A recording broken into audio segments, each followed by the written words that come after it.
We binti umetumwa? Unanipiga mimi unanijua vizuri? Na kuuliza unanipiga mimi unanijua vizuri wewe?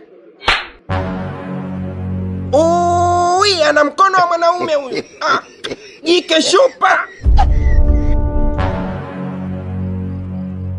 Vipi mwanangu Mwantumu? Mbona umefunga kibwebwe? Umependeza, unang'ara ng'are. Unakwenda wapi usiku huu mwanangu? Namtafuta Bi Kachala popote alipo kwa sababu hizi ni dharau mama. Haiwezekani. Yaani mtu anakuja hadi nyumbani kwetu.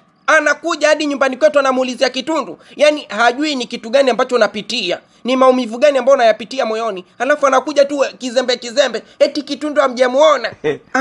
Kwa Bi Kachala usiende mwanangu, usikanyage. Atakwenda kukufiatika bisibisi za kwenye makalio dakika 3 nyingi. Usikanyage. Yeye mwenyewe kaondoka hapa amefula. Amefula kweli kweli. Ile mitusi tulompa inamtosha mwanangu. Haji kukanyaga tena hapa nyumbani kwetu. Kama una nguvu, unajikubali, uko powerful, tumia hizo nguvu zako mtafute babako arudi hapa nyumbani. Saa 5 hii mwanangu babako hajarudi tu hapa nyumbani. Mtafute yule baba wewe.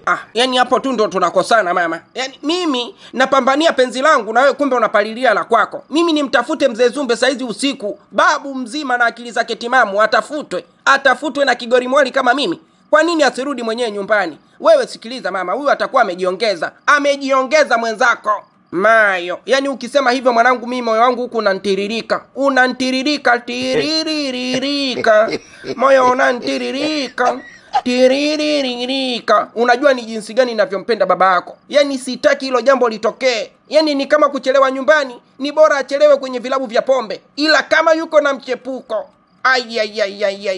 toba la suli. Mizuka ya bure tu hiyo mama, ushaibiwa. We imagine saizi saa 5 mwanaume bado hajarudi nyumbani. Na usisingizie pombe, yule pombe hanywi pombe, alishachaga toka 2000. Sidhani kama ataweza kurudia tena kunywa pombe. Hawezi. Yani piga ua galagaza, mzee Zumbe atakuwa kapata mchepuko leo. Usiseme hivyo Mwantumu, unataka kunichalula masheta yangu mimi. Hebu nenda, toka, naomba utoke. Toka, nenda kamtafute baba yako sasa hivi arudi nyumbani. Mama, sio shida zangu. Hiyo ni kazi yako wewe mwenyewe. Nenda kamtafute mwanaume wako arudi nyumbani. Mimi natoka hapa naenda kumtafuta mume wangu. Kama leo ametoka kwa Bi Kachala, najua atakuwa mtaani. Sasa naenda kumtafuta kitundu hadi kuchele. Huyo Zumbe utamtafuta mwenyewe. Kwa heri. Mwantumu mwanangu, niache kesho mama.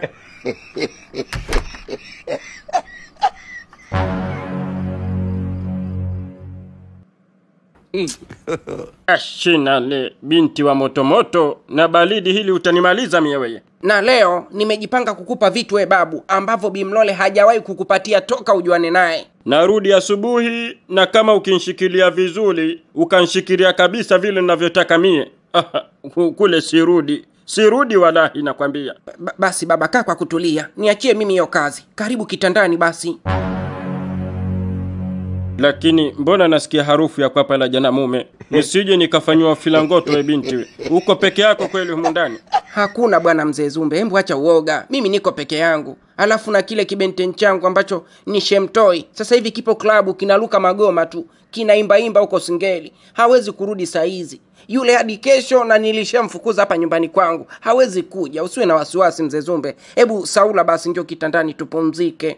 Wasiwasi wangu kwapa hilo binti linalonuka. Alafu laonekana bichi sila muda mrefu. Kulikuwa na jana mume humu ndani Jamani, pua zako tu hizo mzee Zumbe zinanusa vibaya. Mimi leo sijakutana na mwanaume yoyote zaidi yako. Yaani muda ule tunakutana njiani, nilikuwa namsindikiza shoga yangu Lucy. Ndo alinitembelea hapa nyumbani. Bahati nzuri nikakuona, nikakuleta hapa nyumbani. Sijakutana na mwanaume mwingine yoyote. Ni wewe tu mzee Zumbe. Hebu acha uoga bana. Alo Stella, usije ukatupanga kama mafungu ya nyanya. Mie mwenzako napenda nipate binti wa peke yangu. Ndio maana ule wimbo naupenda sana, ule wa peke yangu huyo, wa peke yangu huyo, wa peke yangu huyo. Napenda sana wa peke yangu mie. Jamani, basi ndio mimi hapa wa peke yako Zumbe. Stella. Shoga yangu Stella. We nani? Mwantumu, nifungulie mlango. Mwantumu?